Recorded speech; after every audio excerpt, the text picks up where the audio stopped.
ராசிநாதன் குரு பகவான் உங்கள் ராசிக்கு 6ஆம் வீடான ரிஷப ராசியில் சஞ்சரிக்கிறார். 6ஆம் பாவமானது ருணரோக சத்ருவை குறிப்பதால் உடல் நலனில் கவனம் தேவைப்படும். அதிக கொழுப்பு சத்து உள்ள உணவை தவிர்ப்பது நன்மை பயக்கும். கடன் வாங்குவதை இந்த காலகட்டத்தில் தவிர்ப்பது மேலும் சிறந்ததாகும்.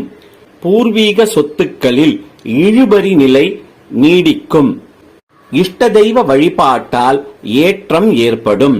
உடல் நலனில் சிறிது மாற்றம் ஏற்பட்டால் உடனே தகுந்த மருத்துவரை அணுகுவது இக்காலகட்டத்தில் சாலச் சிறந்ததாகும். மாணவர்கள் படிப்பில் அதிக கவனம் செலுத்த வேண்டிய காலகட்டமாகும். பொழுதுபோக்கு சாதனங்களை தவிர்ப்பது சாலச் சிறந்ததாகும். மனதில் புதுவித பயம் ஏற்படும்.